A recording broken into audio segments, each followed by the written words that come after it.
कि control hazards की हमने बात की थी। कंट्रोल हैज़र्ड्स एग्जिस्ट करते हैं मेप्स आर्किटेक्चर में। जब बीच में कंडीशनल इंस्ट्रक्शन आ जाती हैं तो प्रोसेसर को वेट करना होता है कि उसने टारगेट एड्रेस कौन से वाले से नेक्स्ट इंस्ट्रक्शन को फैच करना है। तो टारगेट एड्रेस की दो पॉसिबिलिटीज़ एग्जिस्ट करती हैं depending upon the outcome of the branch instruction की कंडीशन ट्रू है या कंडीशन फॉल्स है।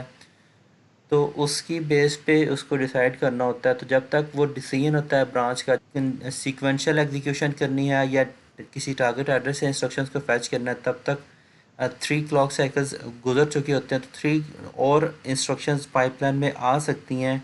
अगर प्रोसेसर 3 और इंस्ट्रक्शंस पाइपलाइन में फैच कर लेता है तो वो एक प्रॉब्लमेटिक सिचुएशन आ जाती है कि अ, वो वो जो 3 इंस्ट्रक्शन प्रोसेसर ने फैच की होती हैं वो कौन सी एड्रेस से फैच की हुई हों। ठीक है, तो दो पॉसिबिलिटीज़ हैं जो टारगेट एड्रेसेस की, वो PC+4+ ऑफसेट वैल्यू होती है या फिर PC+4 होता है। तो डिपेंडिंग अपॉन द कंडीशन कि कंडीशन ट्रू है या फॉल्स है, उसकी बेस पे आउटकम आ सकती है। ठीक है, तो एग्जांपल एक यहाँ पर गिवन है पाइपलाइन की में 4 इंस्ट्रक्शंस को हम इंक्लूड कर रहे हैं। जैसे आप फर्स्ट इंस्ट्रक्शन को देखते हैं तो let's say first instruction branch type की है जो कंपेरिजन कर रही है दो रजिस्टर वैल्यूज़ का, रजिस्टर 1 और रजिस्टर 3 की वैल्यूज़ को इसमें कंपेयर करना है। तो इन दो रजिस्टर्स की वैल्यूज़ की कंपेरिजन की बेस पे नेक्स्ट एड्रेस बेसिकली कैलकुलेट हो रहा है।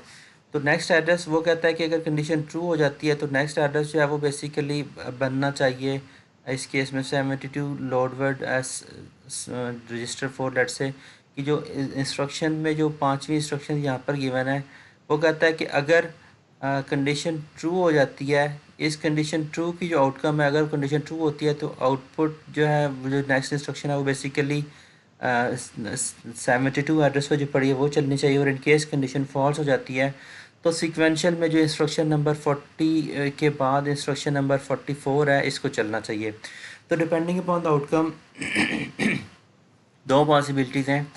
तो इन दो में से कौन सी इंस्ट्रक्शन को चलना चाहिए वो बेसिकली डिसाइड होता है प्रोग्राम कंप्यूटर में। बेसिकली क्लॉक साइकिल 3 में जब ALU कंडीशन चेक करता है, दो ऑपरेंड्स को सब्ट्रैक्ट कर लेता है। लेट्स से इस केस में जो रजिस्टर 1 और रजिस्टर 3 है, इन दो रजिस्टर्स की वैल्यूज़ को क्लॉक साइकिल 3 में ALU फेज़ में जब CPU सब्ट्रैक्शन कर लेता है तो उसके बाद एक साइकिल और चाहिए था। क्लॉक साइकिल 4 में नेक्स्ट एड्रेस कैलकुलेट हो जाता है। नेक्स्ट एड्रेस बेसिकली कैलकुलेट जब क्लॉक साइकिल 4 में होता है, तब तक अगर मैं पाइपलाइन में देखूं तो 3 और इंस्ट्रक्शंस बेसिकली फैच हो चुकी होती हैं। इसको अगर मैं सर्कल करता हूं तो ये सिनेरियो बनता है कि क्लॉक साइकिल 2 से लेकर क्लॉक साइकिल 4 तक सेकंड, थर्ड और फोर्थ क्लॉक साइकिल में 3 इंस्ट्रक्शन और फैच हो जाती हैं।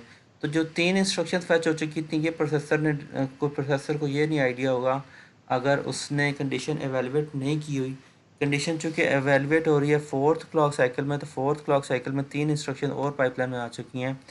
तो इस केस में प्रॉब्लम आ जाती है कि वो 3 इंस्ट्रक्शंस बेसिकली सीक्वेंशियल एग्जीक्यूशन वाली होनी चाहिए थी या जो टारगेट एड्रेस गिवन था कंडीशन ट्रू के केस में उससे ऑनवर्ड 3 इंस्ट्रक्शन होनी चाहिए थी। ठीक है, तो ऐसे सिनेरियोज में बेसिकली या तो टारगेट एड्रेस से ऑनवर्ड इंस्ट्रक्शन होंगी या तो डिपेंडिंग अपॉन कि कौन सी वाली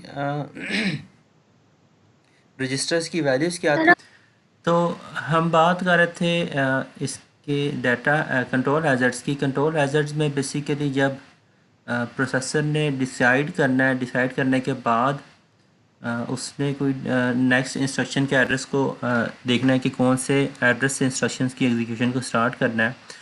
तो वो बेसिकली जो डिसीजन होता है वो उसको अगर मैं यहाँ पे मार्क करूँ तो क्लॉक साइकिल 3 में एग्जीक्यूशन स्टेज में डिसीजन हो जाता है कि आउटकम ब्रांच की ट्रू है या फॉल्स है। और एग्जीक्यूशन स्टेज में डिसीजन होने के बाद एक क्लॉक साइकिल फर्दर प्रोसेसर को चाहिए होता है, क्लॉक साइकिल 4 चाहिए होता है जो बेसिकली नेक्स्ट एड्रेस कैलकुलेट करता है। वो नेक्स्ट एड्रेस या तो वो प्रोग्राम काउंटर +4 होगा या फिर वो प्रोग्राम काउंटर +4+ ऑफसेट वैल्यू होगी। तो जब तक वो न्यू वैल्यू मिलती है क्लॉक साइकिल 4 के बाद, अगर मैं इसको यहाँ पे एक मार्क करता हूँ, क्लॉक साइकिल 4 के आउटपुट पे न्यू वैल्यू मिल जाती है प्रोग्राम काउंटर की, तो तब तक बेसिकली 3 मोर इंस्ट्रक्शंस पाइपलाइन में आ चुकी होती हैं। इसको अगर मैं यहाँ पे मार्क करता हूँ तो एक इंस्ट्रक्शन 44th एड्रेस वाली आ चुकी होगी, लेट से एक 48 वाली आ चुकी है, एक 52 वाली आ चुकी होगी। अब पॉसिबिलिटीज़ ये हैं कि हो सकता है अगर कंडीशन ट्रू हो, ब्रांच की कंडीशन ट्रू हो, फॉर एग्जांपल रजिस्टर 1 और रजिस्टर 3 की वैल्यूज अगर इक्वल हो, तो उस केस में तो ये जो 3 इंस्ट्रक्शन जिनको मैंने मार्क किया हुआ यहाँ पे 44 से लेकर 52 तक, ये इंस्ट्रक्शंस तो प्रोसेसर को फैच नहीं करनी चाहिए थी। प्रोसेसर को तो फैच करनी चाहिए थी इंस्ट्रक्शंस 72 से ऑनवर्ड, फॉर एग्जांपल 72 होगी, 76 होगी और 70 लेट से 80 होगी।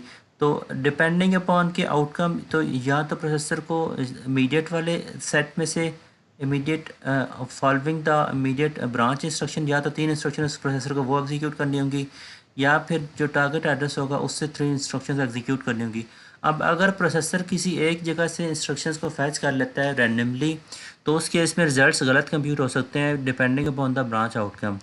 तो अगर प्रोसेसर वेट करता है ब्रांच आउटकम का कि जब तक कंडीशन इवेलुएट होती है, कंडीशन ट्रू हो या फॉल्स हो, और उसके बाद न्यू एड्रेस कैलकुलेट हो, अगर प्रोसेसर वेट करता है तो उस केस में बेसिकली 3 क्लॉक साइकिल्स का टाइम वेस्ट हो जाता होता है। 3 क्लॉक साइकिल्स का आप कह सकते हैं कि उसको बेसिकली इंस्टॉल करना पड़ेगा, या 3 क्लॉक साइकिल्स की पेनल्टी होगी। ठीक है, तो इन इश्यूज़ को कैसे रिजॉल्व किया जा सकता है, मैं अगर इसको देखूं तो पॉसिबल सलूशन यहाँ पे कुछ डिस्कस किए हैं हमने।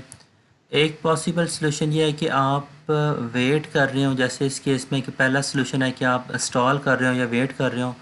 तो अगर आप वेट करते हैं तो उस केस में प्रोसेसर का टाइम वेस्ट होता है, एग्जीक्यूशन डिले हो जाएगी। और अगर वेट करता है तो इस केस में प्रोसेसर को बेसिकली 3 क्लॉक साइकिल्स का वेट करना पड़ता है, या 3 क्लॉक साइकिल्स की पेनल्टी है। दूसरा जो सलूशन है वो बेसिकली है कि डिसीजन अगर आप कर लेते हैं, अर्लियर डिसीजन कर लेते हैं, क्योंकि जो डिले आ रहा है वो बेसिकली सिर्फ इस वजह से आ रहा है कि जो डिसीजन है वो ALU स्टेज में या थर्ड एग्जीक्यूशन स्टेज में डिसीजन होता है। अगर हम जस्ट डिसीजन करने के लिए एक सबट्रैक्टर एक्स्ट्रा लगा लेते हैं और डिसीजन को हम अर्लियर कर लें, डिसीजन अगर हम कर लेते हैं डिकोड स्टेज में, तो ब्रांच पेनल्टी को रिड्यूस करके 1 क्लॉक साइकिल तक लाया जा सकता है। बेसिकली अगर मैं इसको यहाँ पे एक्सप्लेन करता हूँ तो आइडिया ये है कि अगर हम कंडीशन भी चेक कर लेते हैं डिकोड स्टेज में, कंडीशन भी यहाँ पे चेक कर लें, और यहीं पर ही हम नेक्स्ट एड्रेस को भी कैलकुलेट कर लें क्लॉक साइकिल 2 में ही, तो उस केस में क्लॉक जो जो इंस्ट्रक्शन की जो डिले की पेनल्टी की वो बेसिकली रिड्यूस होकर 1 क्लॉक साइकिल की हो जाएगी। क्योंकि इसके साथ अगर मैं देखता हूँ तो क्लॉक साइकिल 2 तक जब बात पहुँचती है तब तक सिर्फ एक इंस्ट्रक्शन पाइपलाइन में होती है। तो इस 1 इंस्ट्रक्शन के डिले को फिर फर्दर रिजॉल्व किया जा सकता है। डिफरेंट स्ट्रेटजी एग्जिस्ट करती हैं, जिस तरह से ब्रांच प्रेडिक्शन वाली कुछ एग्जांपल्स हैं। मैं उस पर थोड़ा सा फोकस करता हूँ। लेट्स से जो थर्ड सोल्यूशन है डिलेड ब्रांच वाला है, this actually is related to the code rearrange part. Compiler code को रीअरेंज कर लेता है और बीच में ऐसी इंस्ट्रक्शंस को वो स्केड्यूल करता है कि जिसको शफल किया जा सकता हो। इसकी एग्जांपल्स को हम देखें क्लास के एंड पे।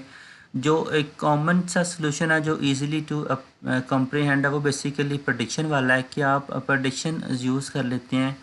प्रेडिक्शन में फिर एक स्टैटिक ब्रांच प्रेडिक्शन है कि आप फिक्स कर लेते हैं प्रेडिक्शन को कि लेट्स से कि सारी की सारी let's say conditional instructions true होंगी या सारी की सारी कंडीशनल इंस्ट्रक्शंस फॉल्स होंगी। तो उसकी बेस पे अगर हम सॉल्व करते हैं तो उस केस में प्रॉब्लम तब आ सकती है अगर कोई वेरिएबल बीच में ऐसा है। फॉर एग्जांपल मैं इस फॉर लूप की बात करता हूँ। इस फॉर लूप में अगर आप किसी वेरिएबल वैल्यू को किसी रनिंग इंडेक्स के साथ मैच कर रहे हो, एक ऐसी वैल्यू जो बेसिकली इंडेक्स की वैल्यू जो रन टाइम पे अगर चेंज हो रही है, इसकी वैल्यू अगर फॉर एग्जांपल +1 हो जाती है या -1 हो जाती है, तो उसकी बेस पे जो इस फॉर लूप की आउटकम है वो टोटली डिफरेंट हो जाती है।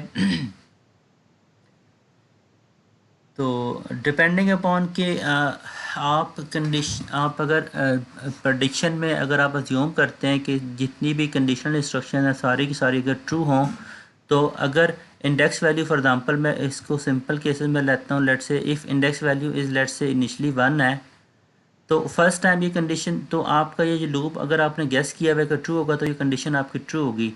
लेकिन अगर आपने स्टैटिक प्रडिक्शन में ये फिक्स रखा हुआ है कि कंडीशन ब्रांच कंडीशन जो है वो ट्रू होगी, ऑलवेज़ ट्रू होगी, तो उस केस में अगर इंडेक्स की वैल्यू चेंज होकर किसी आइट्रेशन में अगर इंडेक्स वैल्यू -1 हो जाती है, तो उस केस में ये कंडीशनल ये जो लूप फॉर लूप लगा हुआ ये कभी भी ट्रू नहीं होगा, ये कभी भी नहीं चलेगा। तो उस केस में आप बेशक इस प्रोग्राम को अगर मैं 100 टाइम्स चला रहा हूँ, तो 100 टाइम में से कोई एक दफ़ा भी ऐसा नहीं होगा कि हमारा गैस ट्रू होगा, तो gases will always be wrong.